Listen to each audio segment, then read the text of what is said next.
I was so obsessed, and if you were in my way, I would remove you or go through you to get to where I needed to go. What has happened in your life objectively that you're putting yourself through this? How do I enforce that in my own mind? Okay, I'm dying on this thing if I need to. I had hip bursitis in my right hip.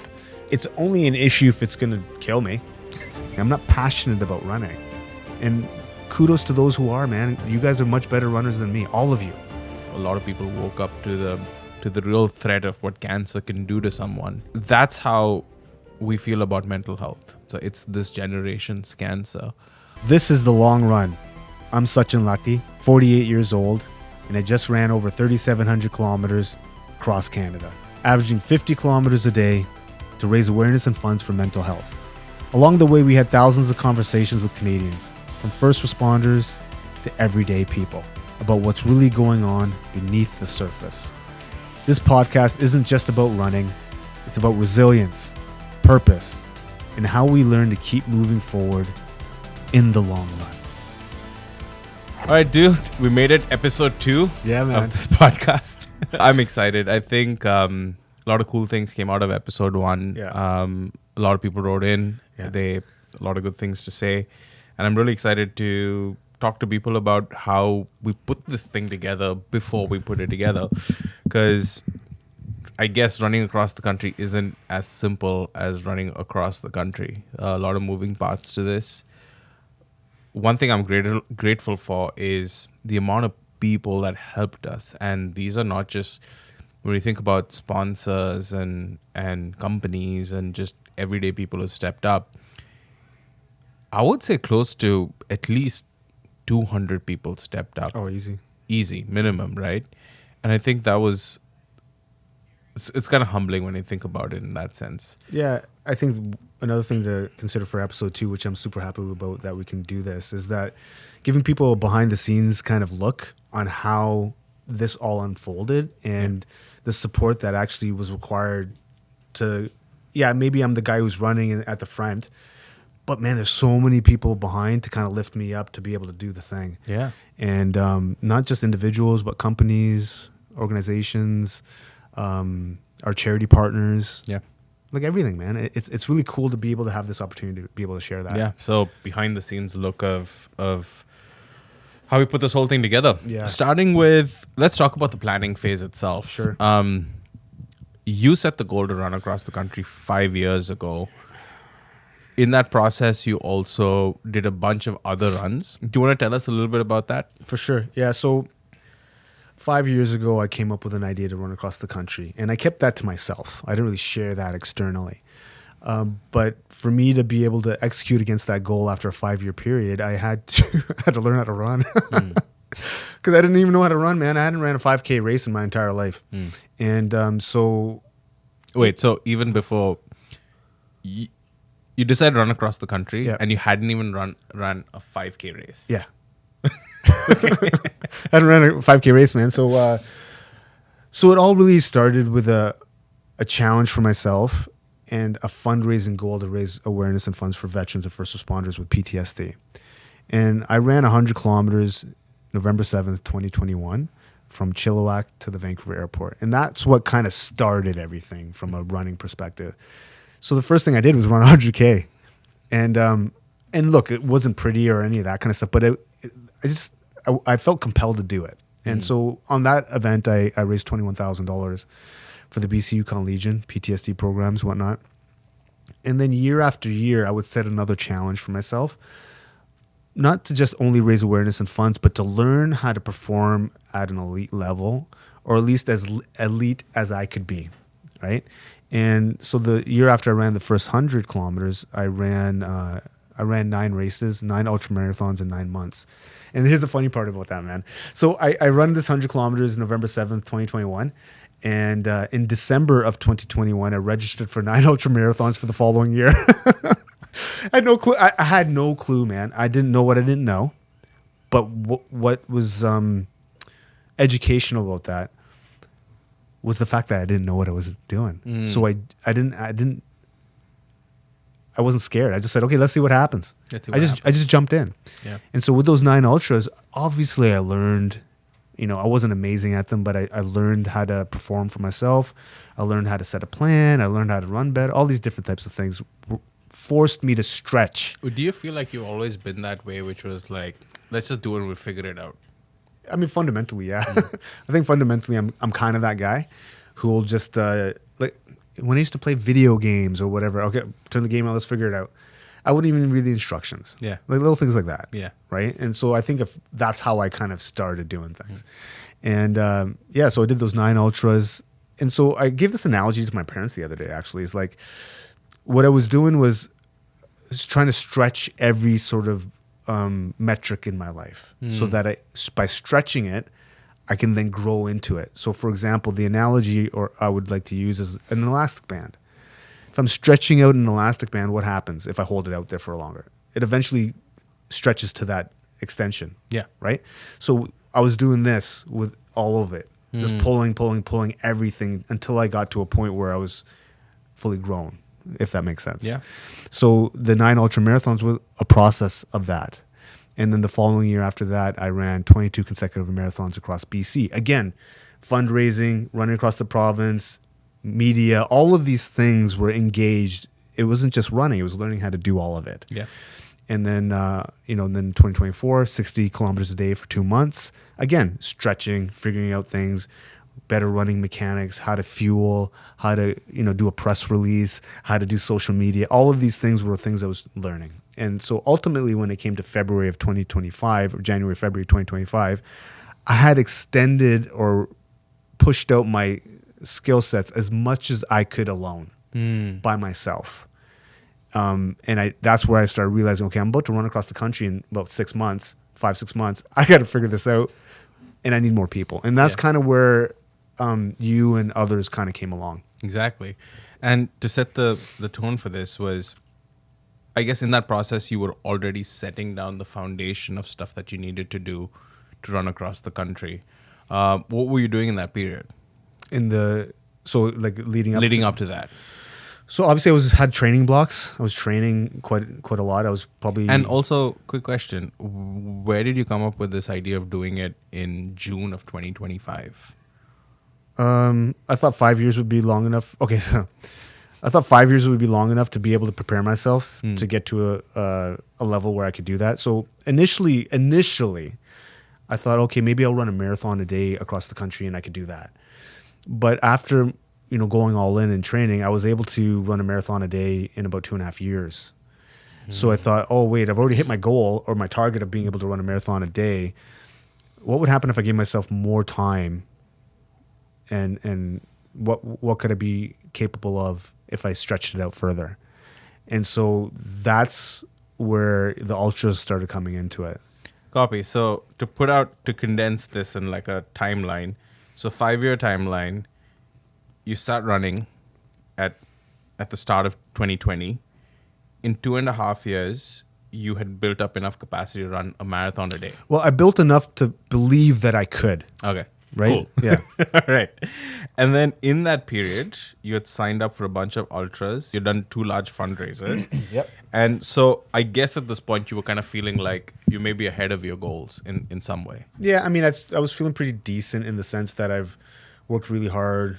I never thought I could run 100K. Yeah. Never thought I could run 9 ultra marathons. Yeah. Never thought I could run 22 consecutive marathons in a row. So it took, let's be fair, it took me 3 years to get to that place where I got to the marathons. And focused, consistent effort every single day. I was all in, man. I was all in. Like, that's why I said, I think in the previous podcast where, there were some sacrifices. And look, I wasn't the best person to be around because I was so obsessed. And, did I lose friendships? Yeah, probably. Did I, was I my best self all the time? Probably not. I was really, I'm an intense person. I'm a very intense person. And that can rub people the wrong way, and I understand that. And so, but I was so focused on this one thing. Like, I don't know how to explain it other than if you were in my way, I would remove you or go through you to get to where I needed to go. Yeah, and that's what I saw in February of 2025 when we met. Yeah. So this is what Sach was doing at the time. For me, I was on my own mental health journey. Moved to Vancouver 2.5 years ago. Been an entrepreneur. I was struggling with my own mental health. And I was shooting a podcast for someone. Sach happened to be a guest on that podcast. And so basically, it was for this guy who was like a fitness influencer or something. And he wanted to prank you by having you do 1,000 push-ups in like under an hour or something. And in the cool down period, that's when the podcast was going to be done. So what I heard about Sach up until that point was, hey man, this guy who's going to show up, he wants to run across the country. I want to prank him a little bit and have some fun with him, essentially. So I'm going to make him do 1,000 push-ups in an hour or so. And in the cool down is when we're going to shoot the podcast. And I was like, yeah, whatever, I don't care. But like 1,000, that seems quite a bit, right? Sat shows up and in this studio in Gastown, close to where we are right now. And the guy goes on camera and he's like, oh, hey man, Sat, so here's my challenge for you. We're going to do 1,000 push-ups in 30 minutes. And in the cool down, we're going to do the podcast. This dude here doesn't bat an eye. He was just like, yeah, cool, let's do it. And all of us in the room were like, wait, what?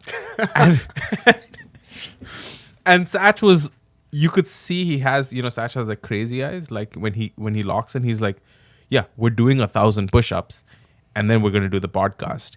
And I watched this dude do 1,000 push-ups in under an hour. Later on, I find out that this dude had done 30K before that. He ran for like 30K, did the podcast, and then ran some more. So in my head, I was like, who the fuck is this guy? Like, what has happened in your life objectively that you're putting yourself through this?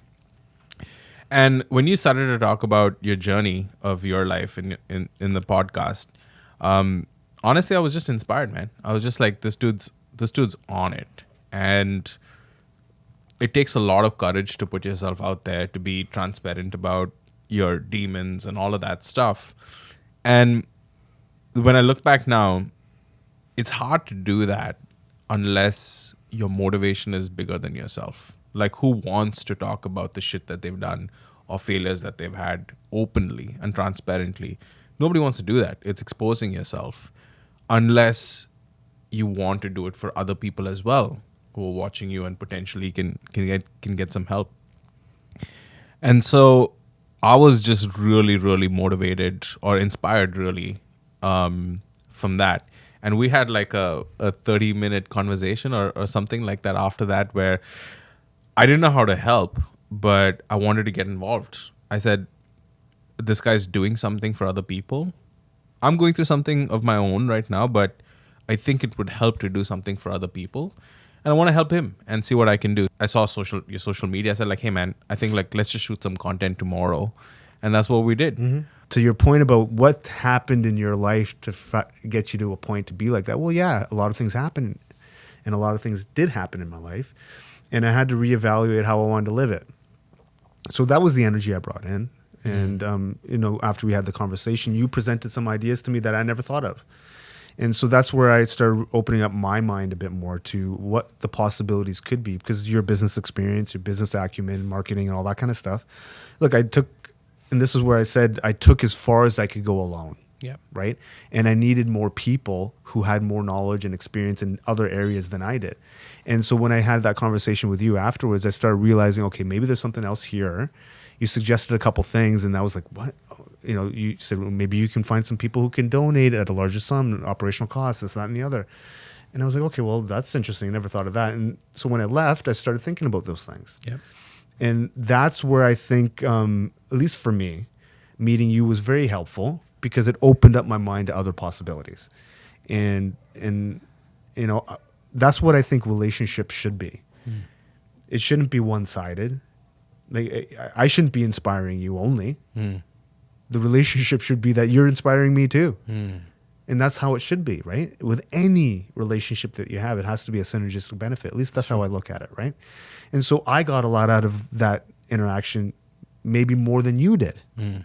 So that's how I look at that day and the days and weeks after. Yeah, that was February of 2025. And one of the things that I saw that was quite obvious was you have like a record of doing this. And so I knew that dude's the real deal. So he was going to run across Canada, and it was going to happen regardless of however you were going to run across the country. So the goal was pretty simple. It was like, how can I get involved to like make this as big as it can go? At the time, even I'm similar to you in the sense that I'm happy to just jump in the pond and figure out how to swim. And like, I think after I guess an age where you've just done enough in life, you realize like the worst outcome is really not bad. And if you're half decent at what you do, you'll be okay. Like it's very rare that, at least in this case, I didn't think too much about it either. I didn't think about the fact that, maybe the dude could die on the road. But it's the what's the word I'm looking for? It's the naivete. Yeah, I guess there is a level of naiveness which is good sometimes, where you don't think about all the things that can go wrong versus all the things that can go right, or the goal that you can achieve. And I just want to illustrate something because it's super important to anybody who's in the ultra community or runs large amounts. I didn't have a crew around me that knew anything about any of the ultra endurance world. So for me, I almost look at the Run Across Canada as even bigger or greater because the people that were part of it didn't know anything about ultra endurance and running. Dude, maybe one person, like Cullum, did. Yeah. But you didn't know anything. Yeah. And you were my crew chief. Yeah. So I think that's cool, man. I think that was awesome. Yeah. Was it ideal for the scenario that I had envisioned originally? No. But the run wasn't what I envisioned originally. Exactly. It turned into what it needed to be, and the people that were involved were the right people for it. And then just to illustrate on that note, the last day at St. John's, where you had that issue with your hip, and I used ChatGPT to figure out how to tape you up, and get you going. But knock on wood, we made it, and without much incident. And I think that was really great. And I keep saying this. I kept saying this on the run as well. I think there was definitely a lot of divine protection on the run because we were protected from so much. When you think about all the things that could have gone wrong and even went wrong, there was definitely some sort of higher power that was just keeping us protected from everything, and that was pretty humbling. So we met in Feb, and we shot a little bit of content. We saw that a lot of people started to pay attention, get some eyeballs. I suggested that maybe find an investor. In a week later, you found an investor. we had a donor who chooses to remain anonymous, give us $90,000. Obviously, we had to make a plan and say like, this is what we hope we were looking to do. And actually, I was looking at that plan just a couple of days ago, right? And we're sticking to that plan. So part of that plan was, how are we going to do the run? What are we going to do post the run? The philanthropist saw that vision, the long-term vision, saying that these guys want to do this at least for the next couple of years, and this is what it's going to cost. So he put up $90,000, and that helped us get started at least in the right direction of getting a couple of other people involved, getting our designer Kat involved, and a few others, put a pitch deck together, and start putting expenses towards that. When it comes to like the actual logistics of organizing an event like this, there were a couple of things. We had Sandman on board. So if you want to talk a little bit about that partnership and how that came around. I mean, listen, the Sandman group has been supportive since when I ran across the province. So I was trying to mitigate costs, get more supporters. And before I kicked off for the run across the province, which was in 2023, I reached out to a bunch of different hotels. And the Sandman group got back to me. Yep. And it was a pretty seamless sort of conversation with not much friction or hesitation on their part. They heard what I was trying to do, run across the province to raise awareness and funds. And they said, look, we'll be able to support if we have availability in the hotels and the cities that you're going through. We'll sort you out there. And so after that, I ended up raising about $20,000 in 22 days for during the run across the province.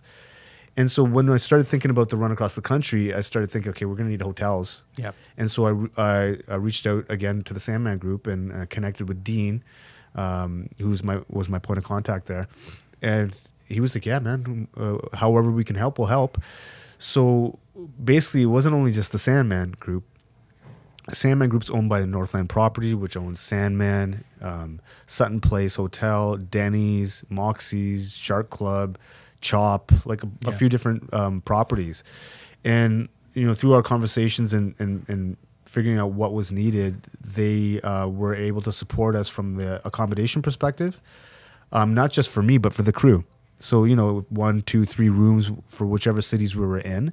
And then Denny's Canada would be able to, whenever there was a Denny's in the hotel, we would be able to eat our meals there, not only for myself, but for the crew. So, they really stepped up in a way that I never thought even possible. Yeah. And that all happened from just reaching out, cold calling, and, pitching them with what the cause was, and they were all aboard. And we still have a relationship to this day. So yeah, and something that we're super grateful for. But there was a lot of prep work. We had to get like the shirts designed, the branding in place. And when I look back at the volume of work, at the same time, we had to put out content almost every day. We were doing like those short form videos of like talking about the run, getting like the audience excited, trying to get as much reach as possible, knowing that in 3 months from now, we're going to have to ask for donations. So it's like a whole process. Yeah. And while you were running training blocks every day of like 30 to 40K every my single training day. blocks were leading up about 200, 250 kilometers a week. That is just insane. Yeah. It was crunch time, but when I look back at that time, what I really appreciated was the people who eventually stayed on with the project were so committed and focused that it was unwavering. It was like I got as much energy from Taya, our intern who came on, and from Kat and from you, as much as anyone else.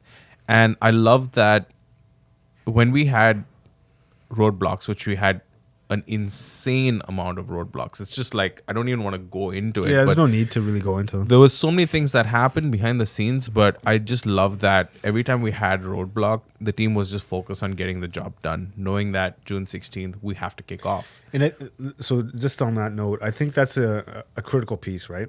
And I think extremely critical in the fact that I had a goal and I had to set a target, and you knew what that target was, and you ensured that the people around were able to execute against that goal. And so that's the core team. You, me, Taya, Kat, Cullum, Amelia, and a couple in and out, but the core team was that. And so everyone stepped up, man. Yeah. Every single person, because I couldn't do everything either. Like I was out there doing the thing, and everyone else was kind of picking up the slack for me. And I just want to say this right now. Anybody who's watching who's part of that core team, thank you. You guys stepped up. You guys did an awesome job. Without you guys, I wouldn't have been able to make it across the country.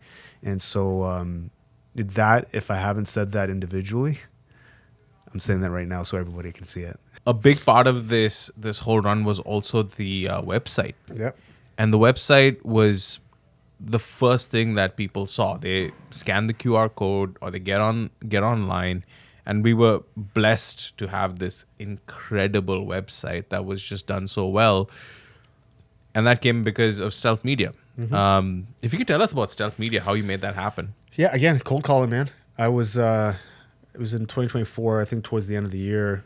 I was like, man, I probably need a website to do all this stuff. And so I was just emailing people again. And ended up getting a call back from a company called Stealth Media, Dylan, who's my point of contact there. And had a call with them, spoke with Dylan, and another person, I can't remember who it was, but basically said, hey, I got no money, but I need a website.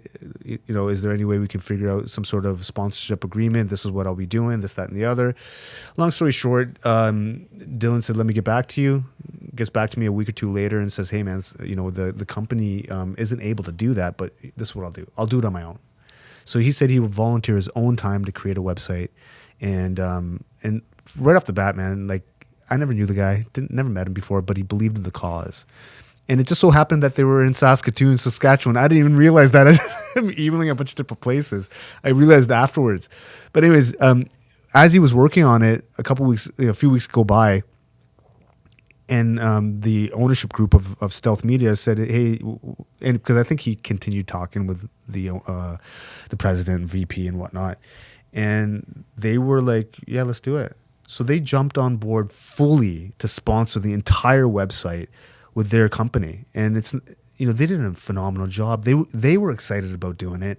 They made a website that I never imagined, and it hit all the pieces. And then Kat got involved to help with like what it should look like, work with the team. And look, I don't know how these things work, but based on now I know. I mean, he was like starting out like a $30,000 website. Yeah, all sponsored. Yeah, and we can't say it enough. If you're looking for an amazing digital media agency, Stealth Media. Yeah, 100%. And it doesn't matter where you are in Canada, man. They'll work with you. They are phenomenal. The whole team out there at Stealth Media in Saskatoon. Listen, man, I'm in Vancouver. We're in Vancouver, and they built a phenomenal website that would service the entire country, and they knocked it out of the park for sure. Absolutely. Hey there, folks. It's time for a quick break. If you're loving the vibe and want to support our podcast, drop us a line. We're just getting started, and this is Flying Joe, the singing dog. I hope he's not complaining.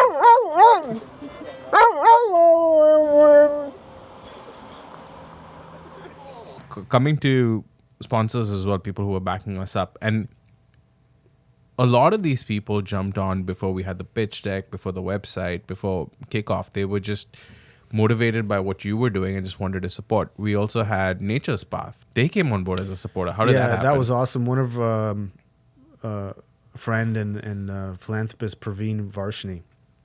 I met with him and he heard the story, and he wanted to help. So he did give a certain amount of funds to help with the operational costs of the run. But he also has a network of amazing people. And so he introduced me to the owners of Nature's Path, because I think they're his neighbor or something. And I had a call with Arjun Stevens, I think his name is. He's the vice president. Arjun Steven. And it was probably a 30-minute conversation, maybe less. And he heard what I was doing. I shared what we were doing over the phone. And he said, cool, man. Whatever you need, here's my assistant's number, and we'll make it happen. Just pick up the food. So it was essentially not food just for me, but it was for the crew and the team. And we ended up, I can't put a number value on it. I'm sure it's a few $1,000s worth of oatmeal, granola, like oatmeal, granola, cereal, like bars, Pop-Tarts, all these different types of things to kind of, from a healthy perspective, fuel me and the team. Yeah. And it was awesome. What I also loved about working with Nature's Path was they knew from the get-go, and when we were coordinating with their staff, they said, hey man, like this is a lot of food. You can't take it in one go. So what we will do is organize for pickups as you go through the country and have like pallets ready for you guys to go, which was such a huge help, right? Because we didn't have to then load up everything in one go with the RV and saving us a couple of 100 kilos of weight. Little things like that, where it wasn't just here's the product and move on. No, they were part of the process. And again, can't thank them enough, Nature's Path. If you're watching, again, huge thank you. Who else did we have? We had a bunch of people supporting your health. Like a lot of people didn't realize. And Sach has been at this for a couple of years now. He needed to be at his physical best. So we actually did a full checkup. With Health Code. Health Code's a private clinic here in Vancouver. Amazing facility. Super fortunate to be connected with them. Went there, got my full physical with Dr. Venter, awesome doctor. And sports physiologist also did my VO2 max, got all my blood work done. Went to an imaging center called Pronovo to get my MRI, to get my whole body checked out. All of this was sponsored. Yeah. Right. All of this was them just doing it because they believed in the mission, believed in what we're doing. And, and coming to Health Code, actually, we documented that whole process, especially the VO2 max testing. Do you want to tell us about what they said about your VO2 max levels? Yeah, I mean, look, I'm 48 now. I was 47 when I was gearing up for the run, or when I did the run. So the VO2 max, I haven't done a VO2 max like a real one before, and so we did the VO2 max testing, and I scored. I mean, not that it's a huge thing. It's just it was good for me. I'll explain why. It gave me a little reassurance that I had prepared myself well. And so the VO2 max number isn't that important, other than the fact that the work that I had put in years in preparation, now I knew, okay, I'm fit enough to do this thing. So my VO2 max was, I think, about 58 or 60, and which is pretty high for someone of my age, probably in the top 1 percentile of people at the age of 47. So that was good, man. It was also the highest they'd ever recorded, minus the Olympic athlete. Yeah. It was about that level of... I mean, it's pretty good, right? But again, there's people with higher... why it's significant for me is because it allowed me to... it gave me the confidence to know that I prepared myself. And so that was awesome. And Pronovo was good too, man, because they hooked me up with an imaging, because like to get an MRI in Vancouver takes you like months. And Pronovo said, come on in, we'll do your MRI. And they covered the cost on that. And they ended up finding, a little bit of issues in certain areas that, I had hip bursitis in my right hip. And that was the main issue that they said, okay, you need to kind of pay attention to. And so happens, remember we were talking about having to do in St. John's to do the taping on me. It was my right hip. Because the hip bursitis. The hip bursitis was just so much at the end that I couldn't really move without feeling a bit of discomfort. So you had, and I remember this because when the report came and you sent it to me, like, hey, let's just go through it and see what's up. And the first thing I see was like, yeah, you have hip bursitis. And even I didn't know that at that point. I was like, dude, you have hip bursitis. He's like, and you were just like, yeah, I'll figure it out. Yeah. I'm like, but it could be like an issue. It's like, it's an issue. Well, but no, so that's a good way of thinking, right? So for me, it's only an issue if it's going to kill me. And the reality is hip bursitis is not going to kill me. It'll slow me down. And look, I was slow during the run. I wasn't fast. And but that's okay. The goal was to get across the country. And so for me, from a mindset perspective, there's a lot of other things to consider when you're entering into something like that. And so entering into I was already knowing that I was going to be in all kinds of discomfort, all kinds of things that were going to happen, perhaps permanent damage. Okay, cool. Yeah. I framed that understanding, so I was cool with it. So when they said bursitis, I was like, okay, whatever. Coming to like permanent damage, I think when things started to become really real for me was when you called me to be a witness on your will. Yeah. You signed your will. Yeah, listen, that's for me a level of conviction to have, right? And I was going to get this run done no matter what. And so what does that mean? That means, okay, well, how do I enforce that in my own mind?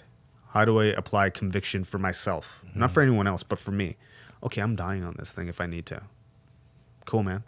So it was more of a symbolic reinforcement of my mindset, the will. Saying, okay, let's get the will done. And now I can go all in, all out, do what needs to be done to get this job done. That's kind of the mindset I had. And that will reinforce the mindset. That makes sense? Makes sense, but it also was like, I remember taking a moment and I was talking to my wife about this. I was like, dude, a lot of people say that, oh, I'm willing to die on this hill. And like, oh yeah, I'm going to like, but signing that for real was, in that moment, it was like, there is an outcome in the multiverse where this doesn't end well. And for who? For you. Okay, but that's, I mean, but okay. So no, let's break that down though. But for who? For me, maybe. Yeah. But for me, it wasn't about me. The ultimate thing was for everybody else or other people or raising the awareness. And then if I think of it from that way, okay, let's die on this, man, because more people are gonna know about it. More people are gonna raise more money. We actually it's a different way of thinking. We actually talked about it a little bit because, as you could expect, like through this run, Terry Fox was like a constant inspiration, right? And for those of you the 5 people who are watching this who don't know about Terry Fox, he didn't make it. He didn't make it through the run, and not to say that it helped because it didn't. We'd much rather have him be here. But I think a lot of people knew the severity of this problem because of his sacrifice. And by him losing his life, a lot of people woke up to the real threat of what cancer can do to someone.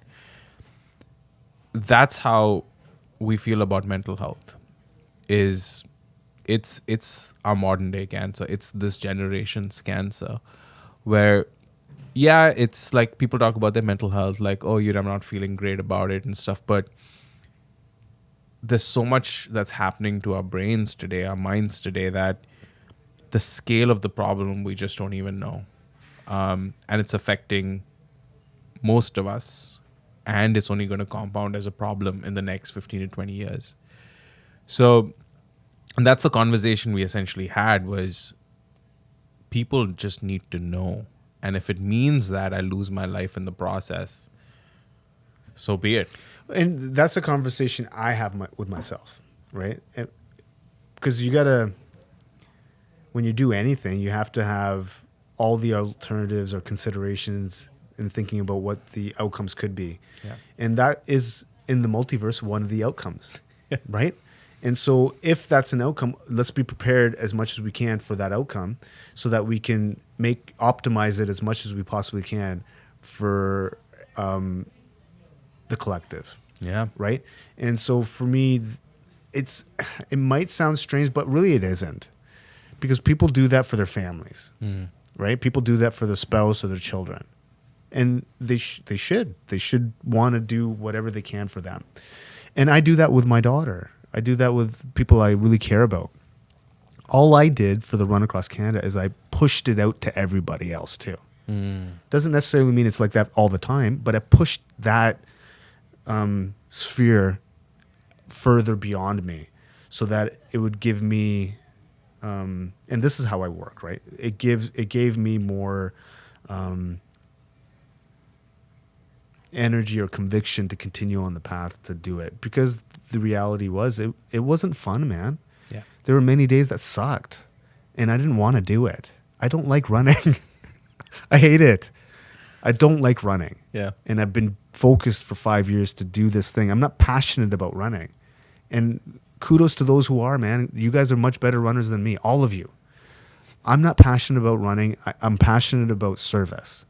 And that's kind of the what I was trying to find is, how do I, Sachin, run across the country when I'm not passionate about this thing? Yeah.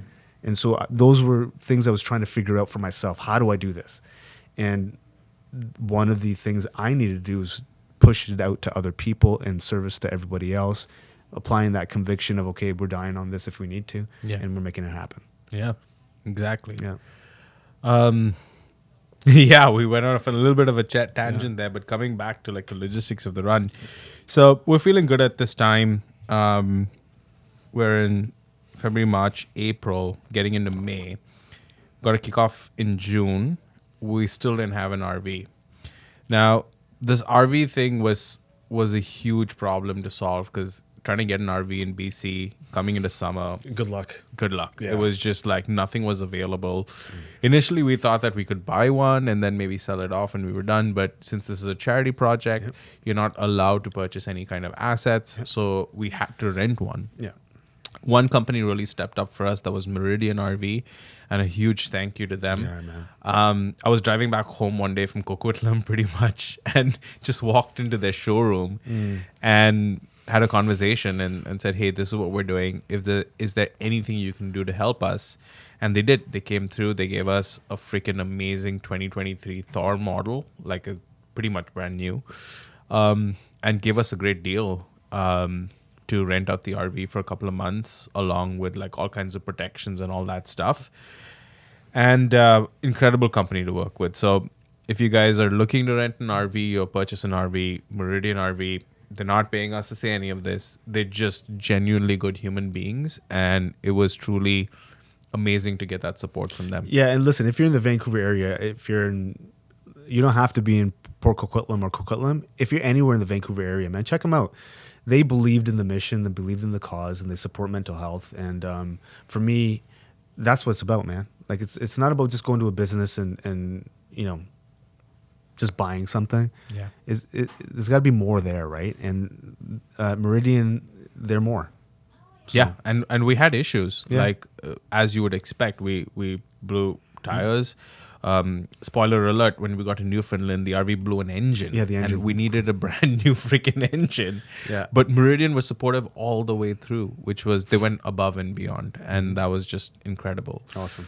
And yeah, without the RV was, after you, I would argue, the biggest piece of the puzzle for the run. Like people needed to be there, and the amount of people that came into the RV and shared what was going on, it just sort of became that safe space.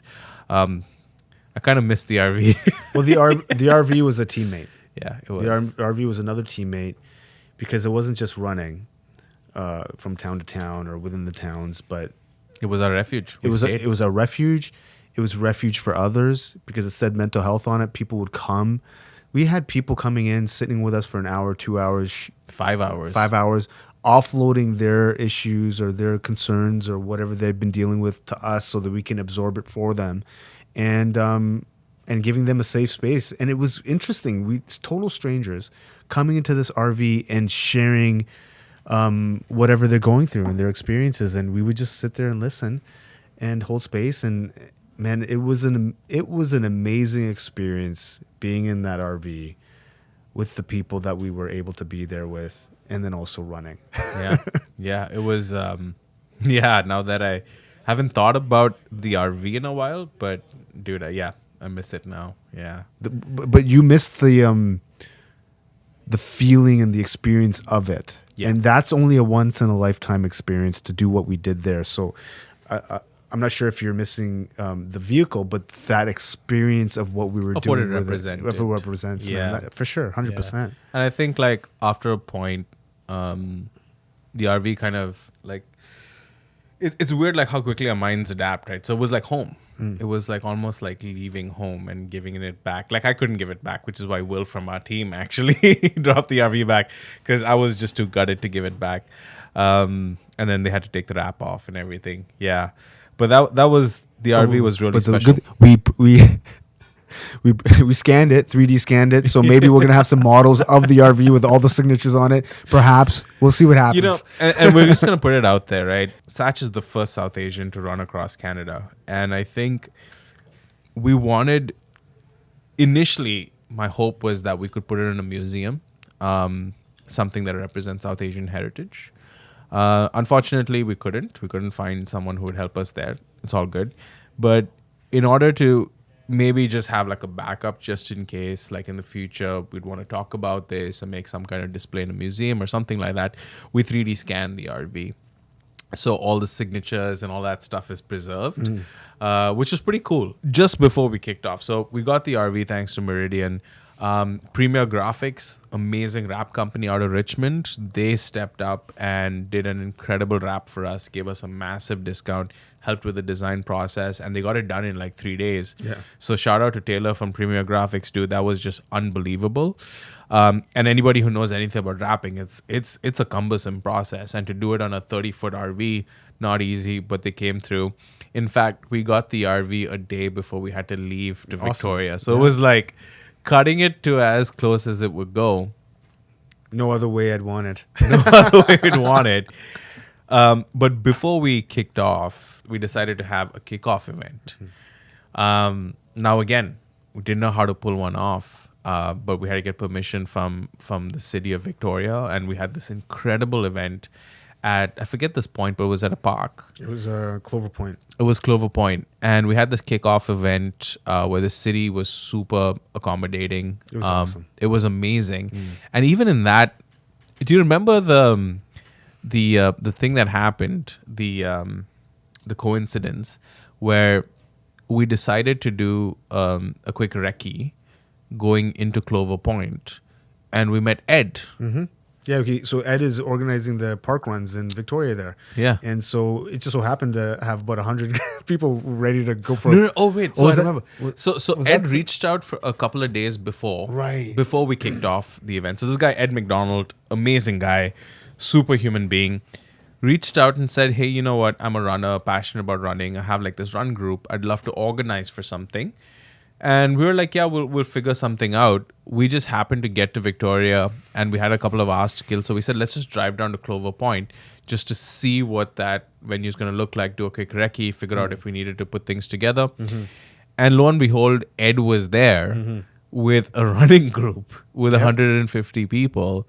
So that was such a positive, and this was when it was becoming real. Yeah. This was like, okay, we've done all this planning. This was just before kickoff. It was like, okay, now we're going to do the thing. We're going to be on the road for 3 months. We're going to go out there. You're going to have to run. And I can't even imagine what you were feeling, but I was fucking nervous as hell, dude. I was like, shit, there's so many things that we have to figure out that we don't have squared away. It's like, obviously I was feeling really anxious. And I'm sure everyone else in the team was as well, because we just didn't know what we were getting into. But I remember that first day when I met Ed and he organized it just so happened out of coincidence that he was hosting a run and he put you on the top of a picnic table, gave you like a little mic. And you got to speak to 150 people. Yeah, it was pretty cool, man. Like we got to Clover Point. He runs the park run there, or at least is involved in some capacity, and gave me a megaphone, or at least we had one. I can't remember. I had a megaphone. It was so much was happening. I mean, it was kind of a blur, to be honest. And then jumped up on top of a picnic table and just kind of shared what we were doing, why we're doing it, and if anyone wanted to get a picture with the RV or sign the RV. And people were jazzed and stoked, man. It was good. So it was the first time in Victoria where all of us together as a team came together for the first time. Kat was working remotely. Jared had taken time off. And we got Beatrice to come shoot photos. It was so nerve-wracking at the time because it was like we're basically strangers in some ways, all cooped into this RV for at least the next 3 days before people started dropping off. You know, I now that you mention that, man, like, look, essentially we were all strangers. Yeah. And we all came together under a common goal to see if we can achieve something all together, to do something positive. And we all did. Yeah. That's the cool thing to remember. And despite people falling off or people going on different journeys or whatever the case may be, we all came together at one time to do something cool. Yeah. And that's special. Yeah. And those first few days where it was like I was nervous about the fact that at least till we reached Langley, people were going to be in the RV. So we were all going to have to like live in it as well. So we had to like, man, it was like, yeah, that was a lot. But the kickoff event, so just prior to the kickoff, Ed had organized for those 150 runners, which we got to speak. That was like an incredible amount of like energy that we suddenly got.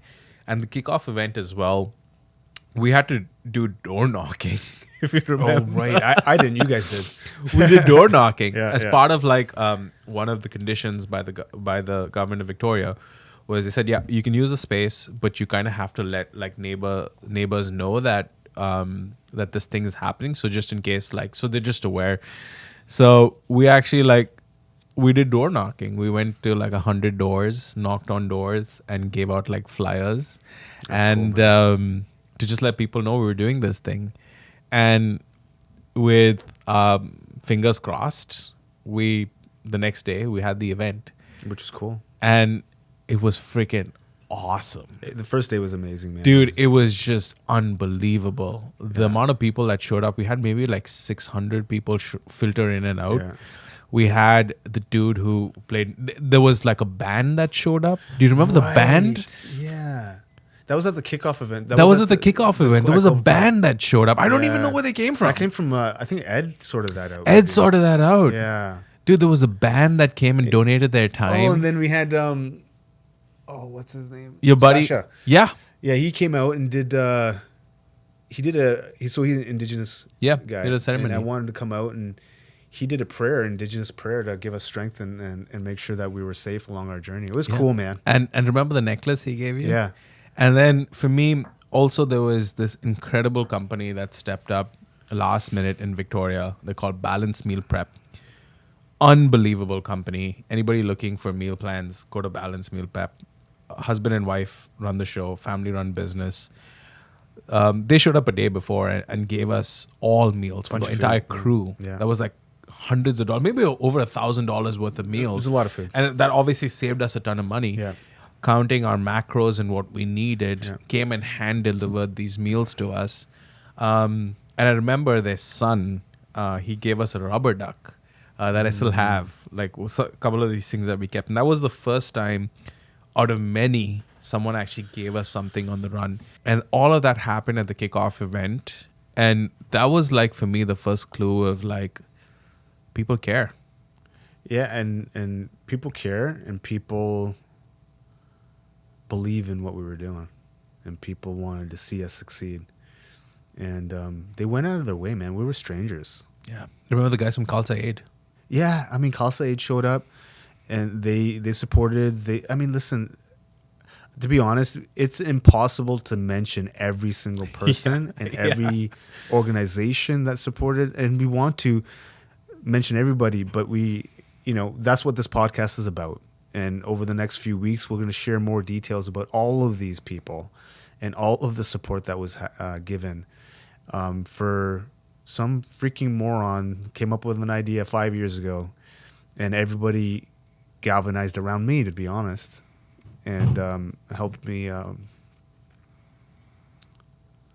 achieve something that I imagined 5 years ago, which was pretty cool. That really set the tone, which took us to the next day. It was the kickoff day, which we're going to get into in episode 3. But we kicked off from the Terry Fox Memorial in Victoria. Why did you choose to do that? Well, it's Of all the places.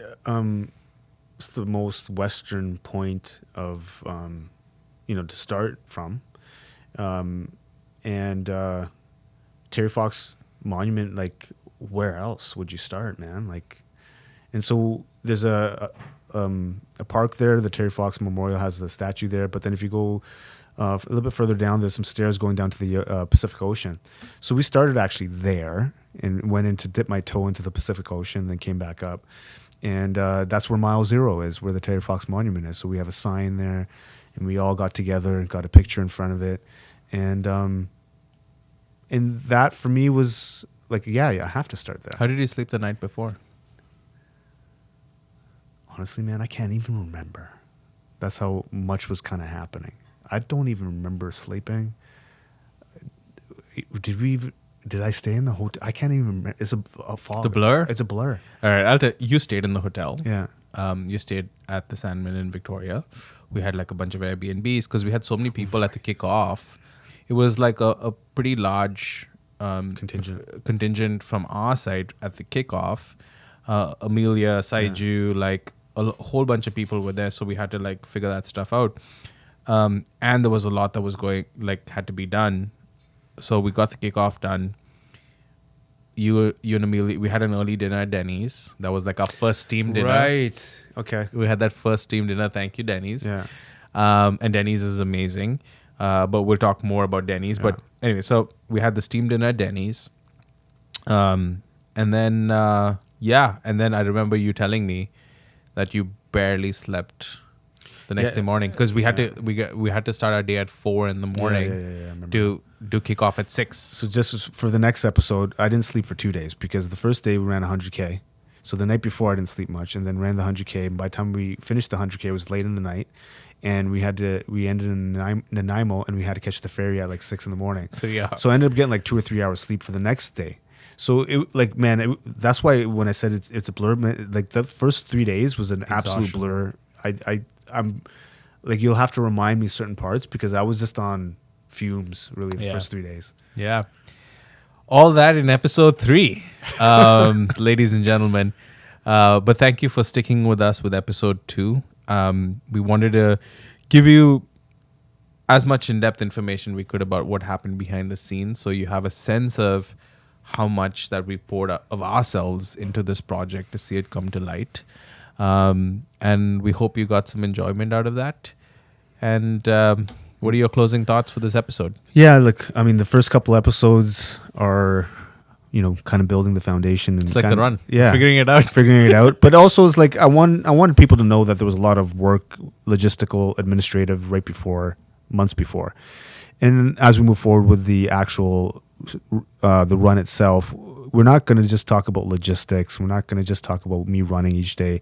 We want to share stories of the people that we met and share some of their stories. So we'll likely have people on the podcast from the run sharing their stories and the interaction. So that's what you guys have to look forward to.